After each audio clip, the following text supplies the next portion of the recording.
Welcome back to the 10K. Mr. X and Chance here, hanging out with you guys today, bringing you guys some of the matches, showing you guys other matches. Also, we're giving away a scuff. Be on the tune out. Be on the lookout. I don't know why you would, that made no sense. Be on the lookout. It's going to be in the chat. There'll be a code word. You keep spamming the code word. Doing that gets you an entrance to win that scuff. Chance obviously not able to participate in that. Not able to participate in Cast Off 2. You already won Cast Off 1. There's no reason to watch you again. But eLevate versus SN. We thought SN actually put on a pretty decent show there, Chance. We talked a little bit about it during the commercial break. No, they were in the right spots. They were able to win some gun engagements, but it's actually something a lot of, I think, semi-pro players have an issue with that, and amateur players going against pro players is the speed of the game. And I think that's really where things started to separate. Looks like Spook for SN should be able to get a 2-point score. He's going to put this one in, so nice start for SN here in Uplink. Yeah, exactly. Because like anyone can kind of learn the game, maybe not as necessarily as well as a pro player, but like myself, for example, nowhere near the top level. I'm actually, relatively towards the bottom as far as Call of Duty skill goes. Yeah, I heard but I can, like, watch videos, watch streams, learn the game. So any player could know everything and put themselves in the right position. But then, being on the levels of pro, you're gonna have to play the pros a lot and get as much practice in as possible. Because the pros are practicing against each other. The top teams are playing the top teams 8 hours like a day, so to speak. So they're gonna, steel sharpen steel, or whatever. So these teams never get a chance to play at that level, and then as soon as they do, they're just gonna get mollywopped because they've never seen something like that before. Right, and then you said, well, why don't pros teams, scrim teams like, an SN or maybe like an Enigma 6, teams like that? And it's because honestly, if you're a pro team, what do you get out of potentially making another team better? That's where I think you kind of look at it and say, that's kind of where it is, that you're just going to have to get used to the speed of the game on your own and then eventually get matched up with a pro team in a series like this and make a name for yourself. That's really the best way to think go about it. Yeah, if you were to like help out, I don't know if helping out is the right way to phrase it, a team like SN, if they were to break on the scene, that's going to take one of like the pro team spot or something like that. So obviously, if you're a pro player, you want to just hang out with all your friends all the time and play with all the other pro players who you know so well all the time.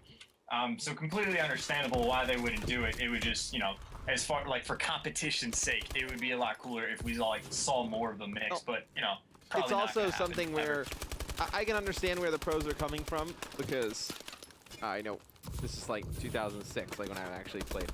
I wouldn't play against teams that weren't pro teams because they did a lot of just unorthodox things you wouldn't see at the pro level, and it wasn't that good of practice from the standpoint that I'm never gonna have to see anyone bring this out or use this or sit in these spots, and the speed of the game is so slow that you're almost bringing yourself down instead of playing at that highest level. You know what I'm saying?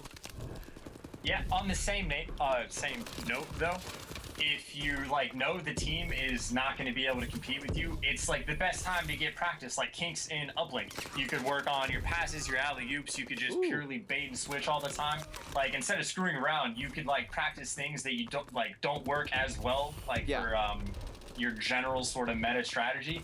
But it's a great time to experiment, get out any sort of kinks in your game. There are some benefits to it, but yeah, if I was a pro, I wouldn't do it either. Yeah, no, fully agree. That was a very nice interception by BZ. We're having that conversation. It's going to be eLevate up 6-2 here currently. Going to be selected with the drone. Should be able to get at least a 1-point score here. He's going to get a 2.1. He's just going to put that one in. But I think if you were a amateur or semi-pro, I would probably just grind out tournaments. We see a lot of the pro players starting to play, or they have been playing with a lot of the quote-unquote like S&D stars, so to speak, in different tournaments, and that was a easy way for even a player like Zuma that we kind of take for granted now. He was really regarded as an S&D, GB type of player for a while at the beginning of Ghost, middle of Ghost, then ended up transforming himself into a nice respawn player as time went on, and you can see the great things he's done at the pro level recently. I think that's probably the best way to go about things.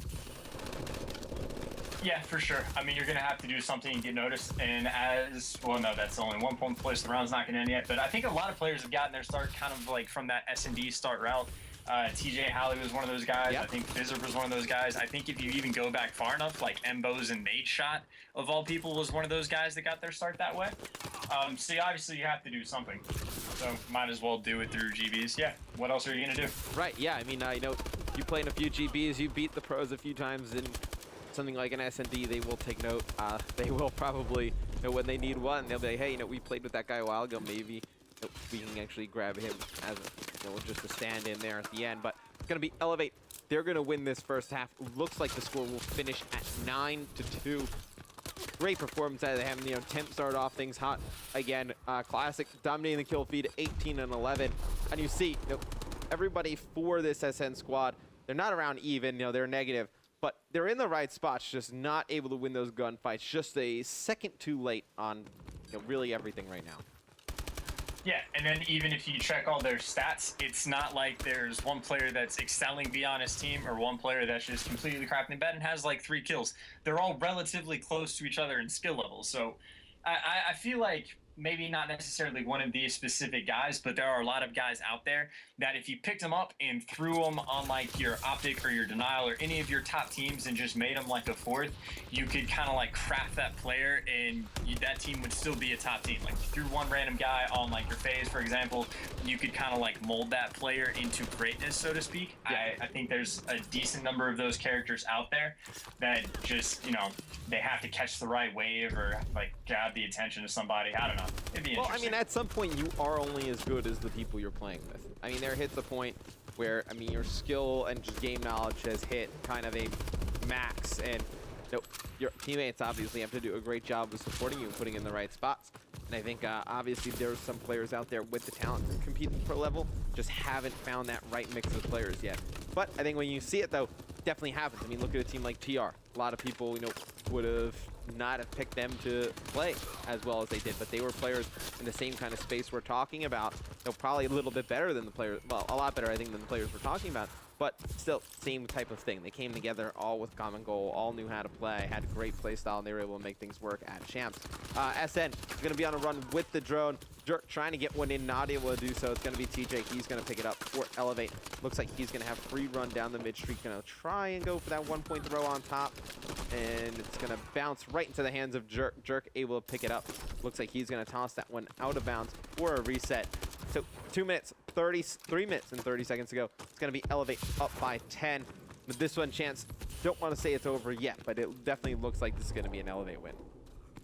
Yeah, if I was playing on SN's team, I would just feel like completely hopeless right now. Like all the pressure is being put on their base. You know, they've been able to think I make kind of 2 runs at scoring points, which they're actually doing one right now. But every time they do, they just get shut down. It looks like if that player would run it in, he might have been able to pull off a 2-point play, but he is going to just be accepting of the 1. So connects with that, but still down by 9 points with 3 minutes left. So yeah, I'm going to go ahead and say it's over. I'm comfortable with that. Yep. I'll make that call. Jerk going to grab the drone, toss it out of bounds, trying to wait for his teammates to get some kind of position to help him, instead of just picking up the drone, dying with it, and giving it back to eLevate. And it looks like trying to slay out, they're making the right decisions. This is what you like to see out of teams like this. At least they're playing the correct way. Herbie, he's going to pick up a kill in school, going to jump out, try and challenge drone carrier. Not able to do so. He's going to have to chase this drone carrier. It's actually going to be a 1-point throw, though, from TJ. Going to weave in and out between 3 players on SN. Put that one in.